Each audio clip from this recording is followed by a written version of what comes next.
We apologize for the audio quality on this episode. Ladies and gentlemen, friends, listeners, colleagues, and anybody tuning in for the first time, got a great character of the industry on with us today. And joining us is Jan Krems, President Cargo United Airlines. Jan, lovely to see you, my friend. Thanks for having me. I'm very happy to be part of your show. It's great. It's great. And firstly, I think all the readers are going to know how come you look so good. So you've got a good colour there, good bit of tan. So yeah, I was in Spain during the lockdown. So I think the last day before Trump closed the borders, I could go to Spain also because I had some issues with my father in the Netherlands. But then I had to stay in Spain for 2.5 months. That's not bad. Although the weather in April was not that good, but in May it was amazing. So but now I'm back in Chicago. So in the office and but also nice weather here. Yeah. No, I can imagine. Well, Jan, I mean, everybody knows what a terrible time the industry and all industries have had, but also now's the time to start looking at the positive opportunities moving ahead. So do you want to just give us a little bit of the major issues that you've had to deal with and how you've managed to overcome them? Yeah, Chris, pre-COVID-19, if you look at our capacity was driven based on the passenger routings that United operated. We had one of the most comprehensive networks for a domestic passenger airline, and we were focused on growing our network further, especially wide-body service to international markets, and that's exactly hit very hard today. We were also hyper-focused on growing our specialty product suite, including temp control. There are a lot of other specialty products that we're working on, but that's where we feel we were focusing on, and we were on the right track. And then when the passenger demand dropped significantly and we reduced our passenger network, cargo demand was much higher than the capacity we could accommodate. So it was passenger driven before. We were focusing on added value products, and we were focusing also on the hubs and the infrastructure in our organization, mainly because the last couple of years we grew so dramatically fast that we became a victim of our own success. You saw a couple of hubs like Newark, like San Francisco, also abroad. We had a contact center. We saw some issues there. We really said we have to go back to our roots and make sure that we get our base in order to make sure that we could grow further. So we were working on that when the whole COVID came up. And then all of a sudden, all the boards and all the senior managers suddenly realised who Cargo was. No, not in the beginning, but after a couple of weeks. So I've been in this cargo business for 30 years, and I've never seen anything like what is happening today. And I'm also to say I'm very proud of what our industry stepped up to keep the global supply chains running and help provide what the world needed to manage through this crisis. When passenger demand decreased, our teams worked very hard to find new opportunities to keep cargo moving and keep aircraft in flying. We coordinated the operation of some of our 777 and 787 fleet, normally used, of course, for passenger travel and cargo travel, but now totally as cargo charters. And these cargo-only routes began flying between our US hubs and the key international locations, and we started on March 19. If we look what we did since March 19, first of all, it was very interesting to see how fast the organization, and not cargo, but the rest of United helped in supporting that. It's tough sometimes to have these things done, but they were very fast in reacting, very fast in helping. So if it was a network part, a flight ops part, a tech ops part, and then our organization, but a lot of people who know the cargo business for such a long time, and they know how to deal with freighter network and how we could start these charters. Yeah, but it's been incredible, isn't it? How even all the regulators and authorities and governments have actually opened things up and allowed things to move a lot faster after the initial few weeks of confusion and not knowing what to do.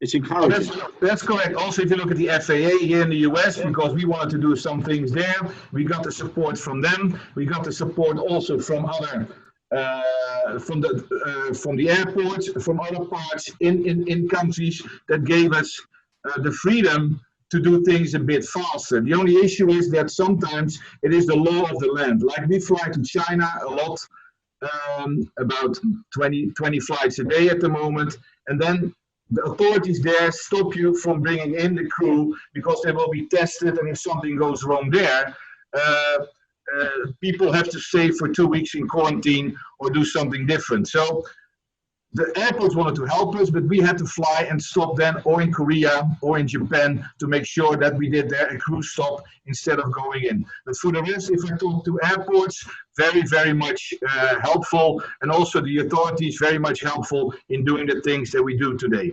Yeah, it's cleared up in China now, though, hasn't it? Or they're not still making those restrictions? No, they still take decisions. They still decide on what is wise to do, to see how we can organize ourselves. Can we fly in? And if somebody's tested positive, is the person or the crew allowed to leave that airport? But that's still not 100% decided.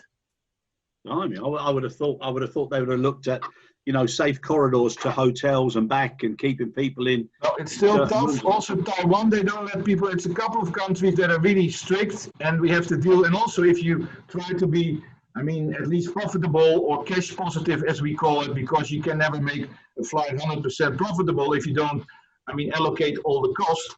But if you then see that you have to make a stop before you go into China or Taiwan, that is costing a lot of money. So we hope that will be changed as quick as possible.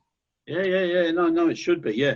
Now, obviously, everybody is focused on the impacts, and there's a lot of right sizing or downsizing or new sizing, whatever you want to term it. How's the United model going to look now when we come out? Yeah, so the United model will look smaller than we are today. You look at the grant, that was the support given by the government, that will be there till October 1. And from October 1, we have to make sure that, if everything would be back to normal, you don't have to, but nothing will be back to normal. There will not be a vaccine on October 1. So we have to make sure that we right size at that time. Now, I think it will be in some departments bigger than in other departments. It is also within cargo we have to do it, despite the fact that we're still on track on a plan that was built, let's say, last year. We still will right size as well to make sure we will follow the total organization. But the only thing is very important, that the moment we will grow again, that we can, let's say, count on the people that were furloughed to get them back into the organization. That's also the deal we have as cargo, to have the flexibility to be, when business comes back, that we can upscale as quick as possible. Yeah. And are you keeping your people in contact and connected with, making sure that training is ongoing and specialist training, so that when they do come back, they're really ready for it? Yeah, so first of all, we have our leadership team meeting every day. So that's the group who leads United Cargo globally. There we are about 10 people there. And then we discuss every day, first of all, the demand, what's happening in the world, how do we play the game with the freight and with the mail. And then we also see what are we doing to keep the people up to date, to make sure that they're trained the right way, to make sure that when we are doing and what we're doing today, that they're involved and that they're ready for it. But the thing is, I think not that much change for a lot of parts of our organization on the cargo side. This is much more for the other part of United, where you really see a lot of people that has to, not operate the way they should operate today, and they really have to make sure they are trained when business is coming back the right way. Yeah, no, yeah, exactly. And you're currently now, you're utilizing the passenger flights, and you're putting things like mail up in the overhead compartments. So with the PEP, when that came in, all the masks, we could put them in. But first we had the discussions, can you build in overhead? Then can you build in seats? Then do you want to take seats out? And what do you... The thing is, it's all manual loading, so you cannot go too heavy anyway. So when the masks were there, and still the mail we can do and load there, but the heavier stuff is tough. The only discussion we still have, do we take seats out, because then we can increase our payload. I don't even know to load there, but it's more to get the increase of the payload so we can get more business on board. Okay, no, that's very good. And can I ask you now, people have been talking about the types of relationships and collaboration that should be taking place with service providers. So obviously the handling agents that you rely on, how have you found their their flexibility and their support? First of all, we depend a lot on our partners, and that's on the commercial side and the operational side. Especially on the operational side, I mean on both sides, very flexible to deal with. But they also go through their own problems, and again, financially, are they stable enough? So we talk a lot with each other to see if we can really help each other in a way, because I mean, we cannot live without them, they cannot live without us, but we have to find a way to really make it work if we go back to normal. So we talk a lot with each other, very flexible, very good cooperation, we all hope that we can go back to normal as soon as possible. Yeah, and this business continuity and sustainability is such an important element now. And without going into too fine a detail, the pricing mechanism and what people were doing, the margins were so low, it was so much on the line. The slightest little impact or issue, could have tipped it over one way or the other. Do you think that that's got to be readdressed now when we come out of this and be more realistic with moving forward? We already addressed that. That was a discussion I already had for the last couple of years, or the last 6 years that I was with United. We have to be careful not to squeeze them too much, because if we squeeze them too much, it will have an effect on an impact on our quality. So we try to make always a win-win discussion with our vendors to make sure that we had the right setup, the right pricing, so we also could expect the right quality. We had good KPIs in place, good SLAs, server level agreements in place to make sure that it would work. So at a certain stage, it will bite back if you go and only want to squeeze on one side. That'll be good. I think if you ask that for the future, it's still the cooperation we have with our vendors to make sure that also after this tough period, we can go back in a normal way of working. That'll be good news for a lot of people, Jan. I hope so. It will be when they hear that. No, but I think that's the right thing to do, and it's something that our industry needs to do. Is all realise that they're working in line with each other, and come together as a unit, build a cake, and then decide on the slices. Because too often people don't want to, they don't want to do things. They don't want to be supportive. And I was listening to somebody who gave an analogy about football. And they were saying how important football is, that the whole team learns to play with the ball and want to pass the ball, but also want to be available for the ball. And sometimes in our industry, it looks like somebody's got the ball and they don't want anybody to come near it, or they don't want to pass it. Yeah, no, that's correct. That's the way I see it as well, yeah. It's crazy. Now, what about customs and things that customs are doing? Are you noticing some positive flexibility there or improvements? To be honest, the last couple of months, I didn't see much of a change there. We still have the issues in China where we have difficulty with customs, but a lot of things have nothing to do with customs. Sometimes have nothing to do with political, how a country works against another country. I did not see that many changes. We do a lot to Australia at the moment. That was a bit tougher.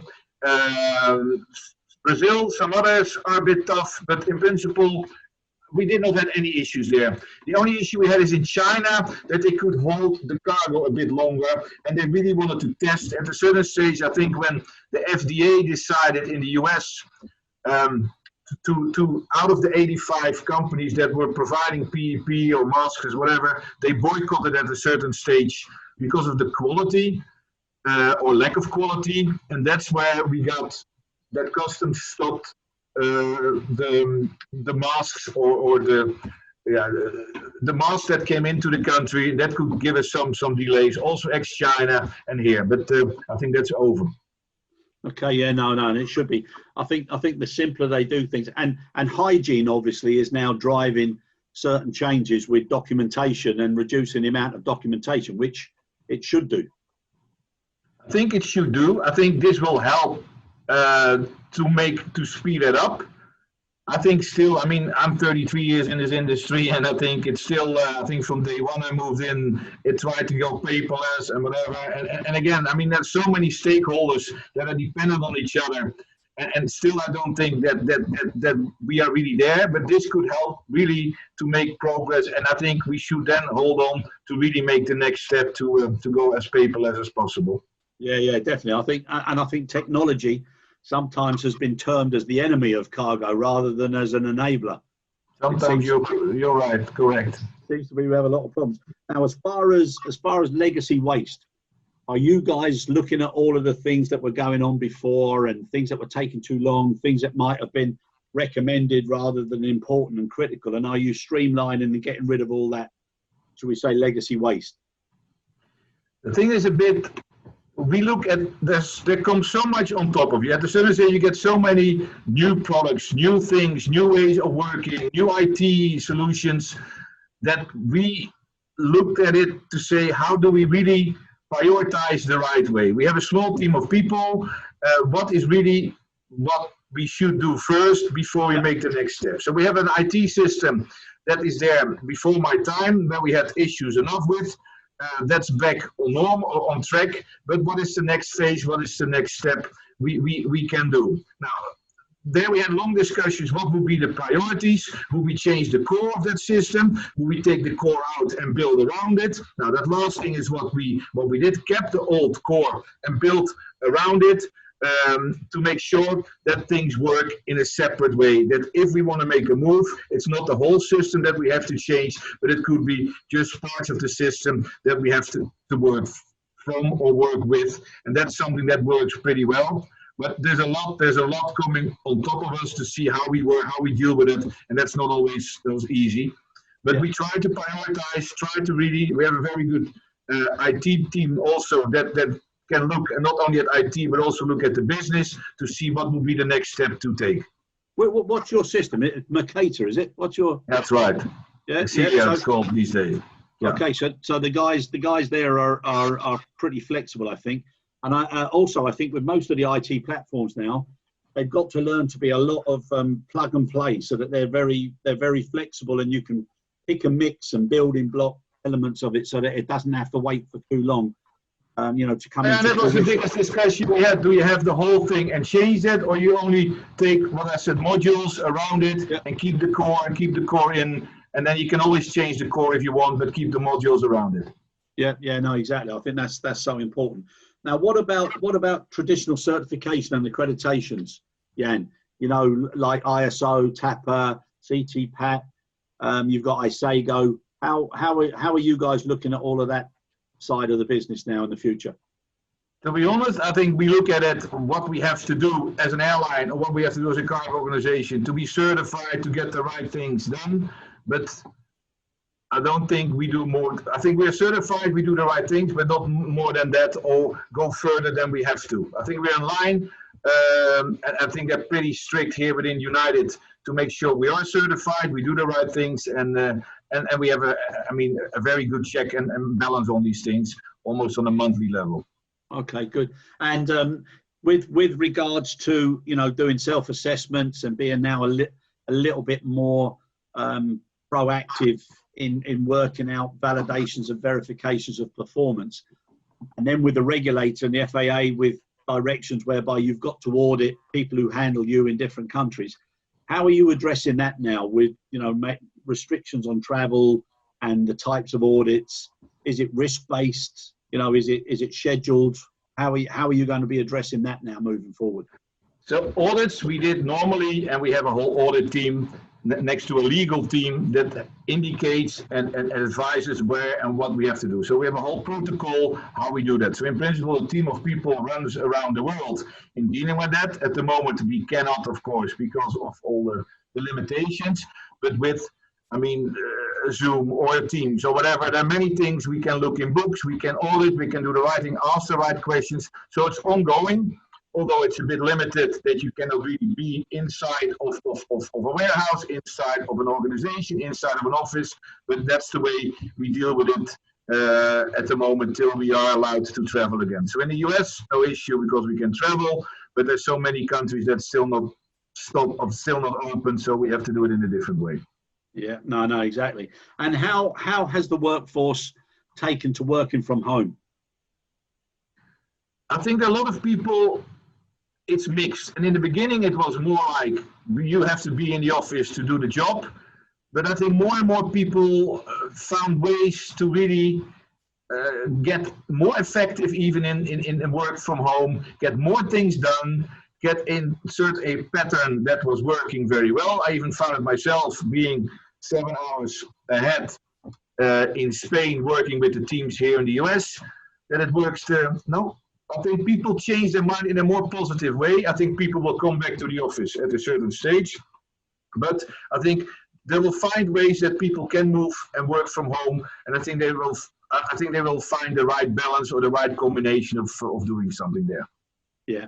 But I was always a bit negative about it and a bit like, no, you have to be in the office. And I mean, maybe I'm old-fashioned, and maybe I'm the old fart that looked at it different. But I really changed my mind. Also to work with Teams and Zoom and all these things. It was an eye-opener for me as well. So yeah, but it works well, huh? It works very well, yeah. You know, I only found out also that sometimes when you have to present in Teams, for example, for a bigger group. So we have our cargo.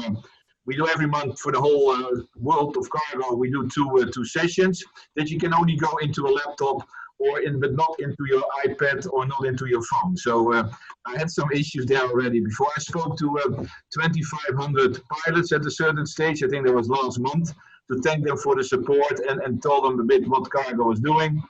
And then I could not do it face to face, so I had to call in whatever. But at the end, it worked well, so it was good. And 2,500. Yeah. Yeah, that's nice. And what sort of displacement is going to be the outcome in United? As that, you know, what sort of announcements to the staff with regards to right sizing? I think first of all, and that's also, I mean, we have a new CEO, Scott Kirby, who took over in May. What I learned from him is very direct. There's no hidden agenda. There's nothing, no message behind it. This is what it is. We will have a different airline after October 1. I would love to have the same airline, but I cannot. And we have to find a way. October 1 is a date. And then we right-size that company, but we hope that we can grow back into the airline that we were before and really get as many people as possible. So I think all the messages, and I think every day messages go out to the people. It's open and honest, and there's no hidden agenda and not a nicer message than we can give. This is what it is, and this is how we have to live with as a new airline after October 1.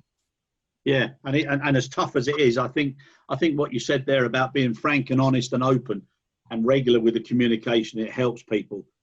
Even though so many of them, unfortunately, are going to be affected through nothing that they've done themselves, apart from. And that's the biggest thing also, and that's what we did in cargo also. Again, what I say, we will end up maybe the same plan as we had made in October of 19, but then you have to reduce the organization, start to find ways to work clever, because in the same cost structure we have to do something together with the rest of the organization, and those messages are very tough. It is. What we had were voluntary retirement programs. They were very well. I mean, a lot of people took what they could get, and I think that worked pretty well. But still, there will be people who have a tougher time to go through. And I only hope there's a vaccine as soon as possible. But I mean, we have to be realistic, and also to see if you see the spike, because I looked at it from Europe when the spike came, and I know, and that was the story. The US is 2 weeks behind, but now Europe is pretty much under control, but it can spike again. But it looks okay. Countries are opening up there, but here in the US it's still, although maybe it's because they test more, it's a younger population that is positive, maybe less death, but it's still very incredible to see, and tough to go through, I think, as a nation. Yeah, it is, and I mean, I'm not an expert, and I wouldn't even propose to suggest I was, but I definitely think that there will be a second wave, and but I think the wheels of finance have to turn while we can, so that there's some liquidity in the businesses to keep things going. And what we've learned from the first one, which, you know, we almost let it come on top of us, what we've learned, we've got to do things differently. So the continuity programs and the mitigations and everything have to be so well planned, not to have such a big impact. Have you guys focused a lot on the risk and mitigation and continuity elements? I found striking a bit was at the beginning that when Oscar Munoz was CEO and Scott Kirby the president, they already talked about let's look at the most negative scenario and we focus on towards October 1.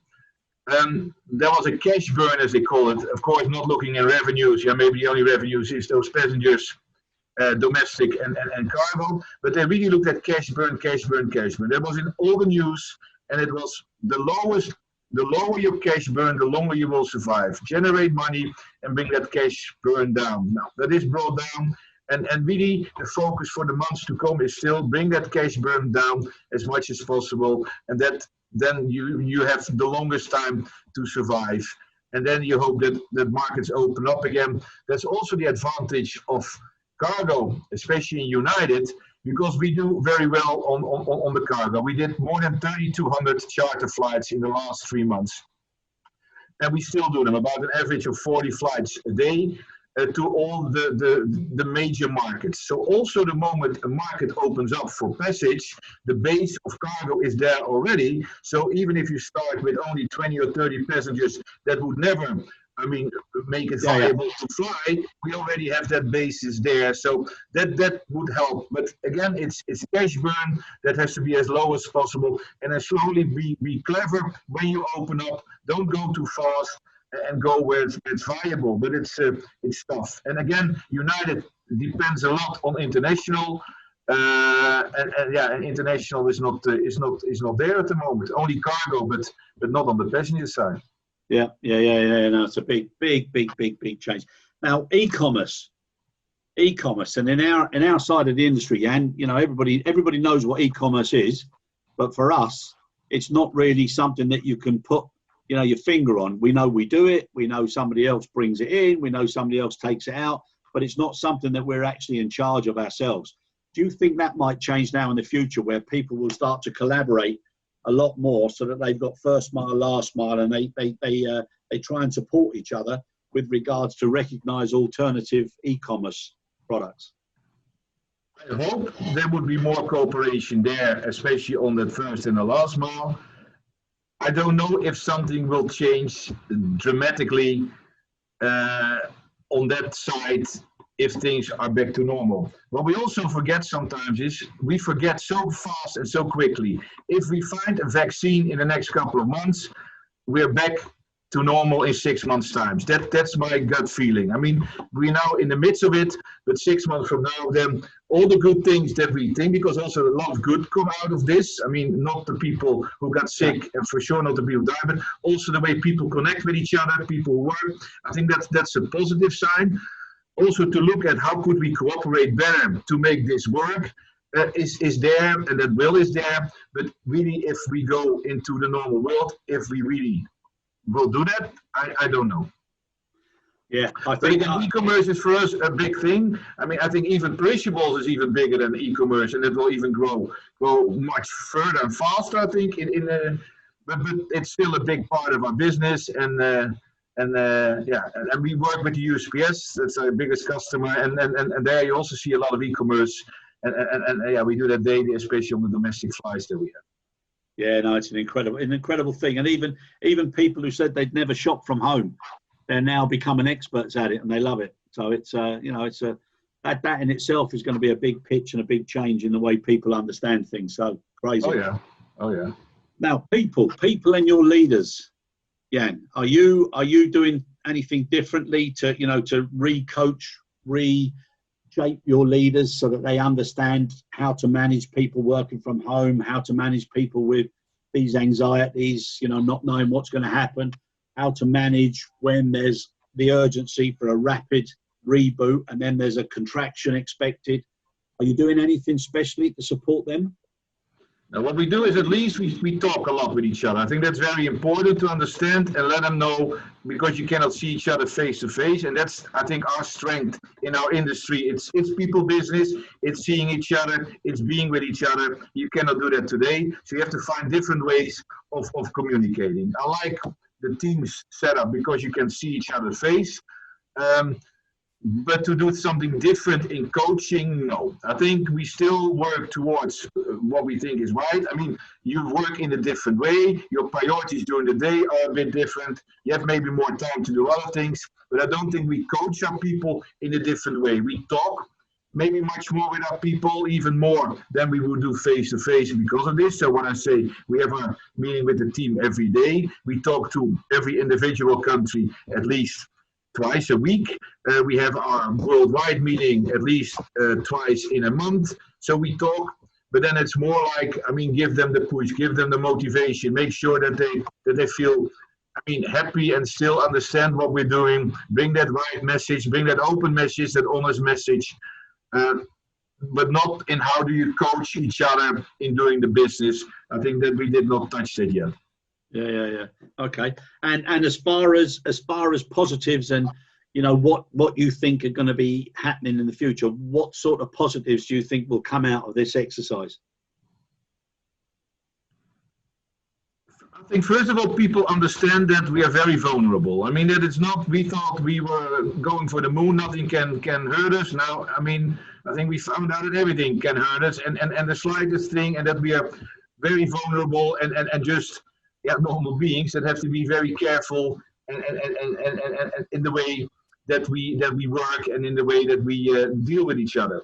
I hope we don't go back to the greediness and only making money and only looking at yes the money part of the world, but also look more at the way we work with each other, the way we cooperate as human beings with each other, the way we look at family, the way we look at teams with each other. I mean, not the team, but in our own teams that we work.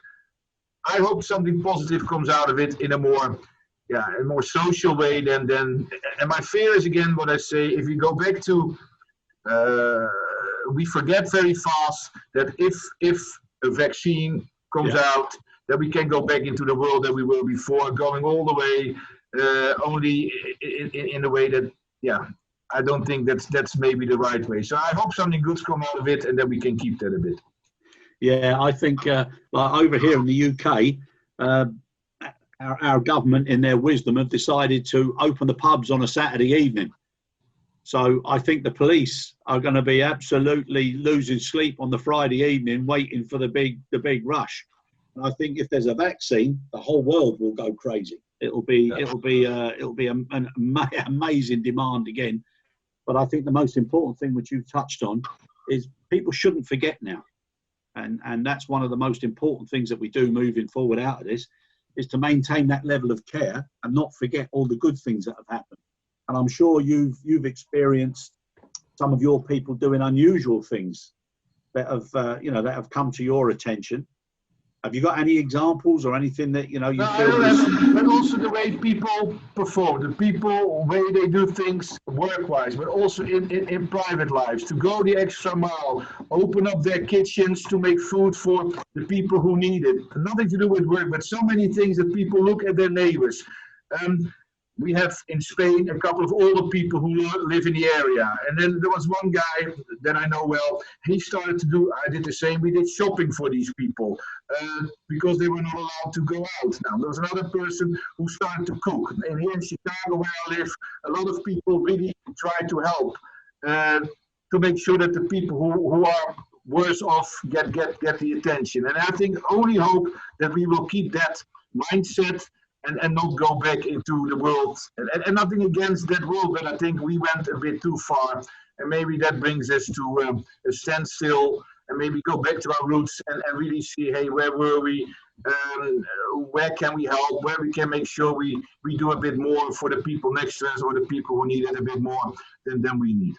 Yeah, no, I agree. I 100% agree, Jan. It's so important. And obviously to recognise and not forget all of the people that did so much for so many with so little, and the frontline workers, the doctors, the nurses, cleaners, people who are in the kitchens, everybody, all those people that everybody's seen on the TV, they're going to have. I hope that we find a way to honour them and really after this is gone, because I still feel some sorry, sometimes that again, that's their job, so that's what they have to do. No, they did much more than they had to do, and I think we should never forget that. So yeah, and for them to to still feel that urgency and that engagement to do something, with so much fear facing them, it's exceptional. Absolutely brilliant. No, I agree. I totally agree. So with October the 1st being that magic deadline, what do you hope to have achieved by then, Jan? I hope we at least stopped the virus, but work-wise, that's okay. I mean, work-wise, we will still flying and we'll do our cargo-only charges. But I really hope that in October that there will be a vaccine, or there will be at least a view. I think it's more like the world should be back to normal, and that we start flying, opening up the borders in especially abroad, and then slowly get back on track. And again, what we say, we will keep flying. The base is there with cargo. Get the passengers on board, and slowly we'll migrate to a new world again. But I really hope that on the health side that virus is gone, or at least we know how to stop it, and then we go back to a normal world again. Yeah. It's a crazy thing, and a split between two generations. One that are bored silly, and the other side that are absolutely frightened to do anything. So it's a real conundrum there. Jan, listen, really appreciate everything. It's lovely to hear the side of things. Everybody's interested in what happens over in the States. You've got a man full of character leading the country, as do we here in England. So it's always interesting to see what characters are doing. Really appreciated. Thank you very, very much. And I wish you, everybody at United, great success, and especially keep well yourself and your families. And thank you so much for joining us. Yeah, Chris, thank you very much, and always happy to talk to you. And let's hope we can have a beer together soon, face to face, because that will be at least we're on the right track then. So that will be good. It would be good. It would be good. Yeah, and I can remember, because that's one thing that the Brits and the Dutch can do very well together. For sure. All right, my friend. Take care. God bless. Chris. Thanks. Cheers. Bye.